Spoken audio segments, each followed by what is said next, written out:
எல்லாருக்கும் வணக்கம். ரமலான் மாசம் முடிய போகுது. இந்த நேரத்துல நமக்கு ஒரு ரொம்ப ரொம்ப முக்கியமான கடமை காத்துக்கிட்டு இருக்கு. அதுதான் ஜகாத்துல் ஃபித்ர். அப்போ இந்த ஸ்பெஷலான தர்மம்னா என்ன, அதோட ரூல்ஸ் என்ன, வாங்க இத பத்தி நாம கொஞ்சம் விரிவா பார்க்கலாம்.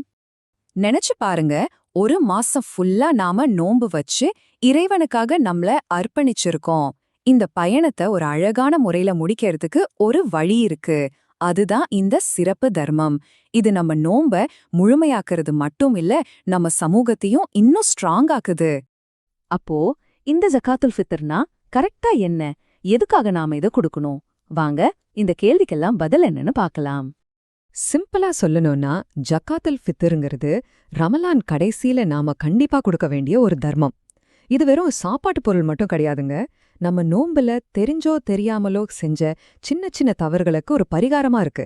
அதோட பெருநாள் அன்னைக்கு ஏழைகளோட முகத்துல ஒரு சந்தோஷத்தை கொண்டு வரதுக்கான ஒரு கருவியாவும் இது இருக்கு.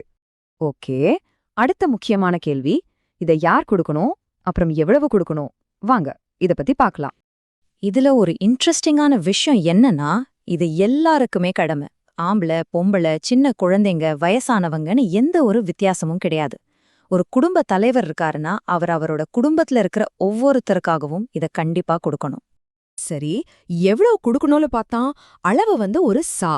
இந்த சாங்கிறது ஒரு பழைய அரபு அளவீடு. இப்போ அதோட மதிப்பு என்னன்னு நாம அடுத்ததா பார்க்கலாம். இப்போதைய கணக்குப்படி பாத்தீங்கன்னா ஒரு ஜா அப்படிங்கிறது கிட்டத்தட்ட 2.25 கிலோலேருந்து 3 கிலோ வரைக்கும் வரும். இது என்னவா இருக்கணும்னா அரிசி, கோதுமை, பேரிச்சம்பழன்னு நாம வாழ்ற பகுதியில எது முக்கிய உணவோ அதை கொடுக்கணும். இந்த ஜகாத்துல் ஃபித்ர பொறுத்த வரைக்கும் டைமிங் ரொம்ப ரொம்ப முக்கியங்க. கரெக்டான நேரத்துல கொடுக்கறதுல தான் அதோட முழு பலனும் நமக்கு கிடைக்கும். சரி, அந்த டைம் எதுன்னு பாத்துருவோமா? இப்ப நீங்க பாக்குற இந்த டைம்லைனை பார்த்தா உங்களுக்கு நல்ல புரியும். பாருங்க, ரமதான் கடைசி நாள் சூரியன் மறைஞ்ச உடனேயே இத கொடுக்கறது நம்ம மேல கடமையாகிடுது. தேவைப்பட்டா பெருநாளுக்கு 1-2 நாள் முன்னாடியும் கொடுக்கலாம். ஆனா பெஸ்டான டைம் எதுன்னு கேட்டீங்கன்னா பெருநாள் தொழுகைக்கு போறதுக்கு முன்னாடி கொடுக்கறது தான். இங்க ஒரு விஷயத்த நாம கண்டிப்பா நோட் பண்ணணும். ஒருவேளை நீங்க பெருநாள் தொழுகை முடிஞ்சதுக்கு அப்புறம் கொடுத்தீங்கன்னா அது ஜகாத்துல் ஃபித்ரா கணக்குல வராது. அது வெறும் ஒரு சாதாரண தர்மமா மாறிடும். அதனால டைமை ஃபாலோ பண்றது இந்த வணக்கத்தோட ஆன்மாவே அதுதான் சொல்லலாம். ஓகே, இப்ப நாம அடுத்த கட்டத்துக்கு போலாம். இதை எப்படி கொடுக்கலாம், யாருக்கு கொடுக்கலாம், இந்த மாதிரி பிராக்டிக்கலான விஷயங்களை பத்தி பார்க்கலாம். பாரம்பரியமா பாத்தீங்கன்னா இத உணவுப் பொருளா தான் கொடுத்தாங்க. ஆனா இப்போதைய காலத்துல ஏழைகளுக்கு எது உண்மையிலேயே பிரயோஜனமா இருக்குமோ அதை யோசிச்சு அந்த உணவுப் பொருளோட மதிப்புக்கு ஈடான பணத்தை கொடுக்கலாம்னு நிறைய அறிஞர்கள் சொல்றாங்க. அப்போ இத வாங்கிக்கிறதுக்கு தகுதியானவங்க யாரு? சிம்பிள், ஏழைகளும் தேவை இருக்கிறவங்களும் தான். யோசிச்சு பாருங்க, பெருநாள்ங்கிறது எல்லாருக்குமான கொண்டாட்டம் இல்லையா? அந்த சந்தோஷம் எல்லா வீட்லயும் இருக்கணுங்கிறது தான் இதோட நோக்கமே. பொதுவா நாம எங்க வாழ்றோமோ அங்க இருக்கிற ஏழைகளுக்கு கொடுக்கறது தான் ஃபர்ஸ்ட் பிரையாரிட்டி.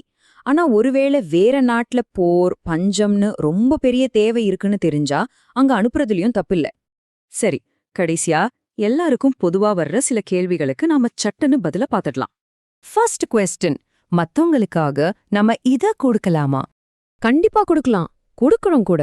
ஒரு குடும்ப தலைவர் அவரோட மனைவி, குழந்தைங்க, பெத்தவங்கன்னு அவரை சார்ந்திருக்கிற எல்லாருக்காகவும் கொடுக்கறது அவரோட பொறுப்பு.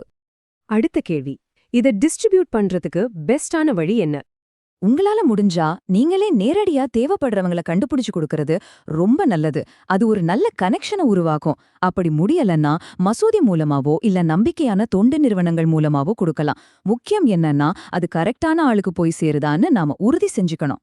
ஓகே, கடைசி கேள்வி, அந்த மினிமம் அளவை விட நம்ம ஜாஸ்தியா கொடுக்கலாமா? தாராளமா கொடுக்கலாம். ஒரு ஜாங்கிறது கட்டாயமான மினிமம் அளவுதான்.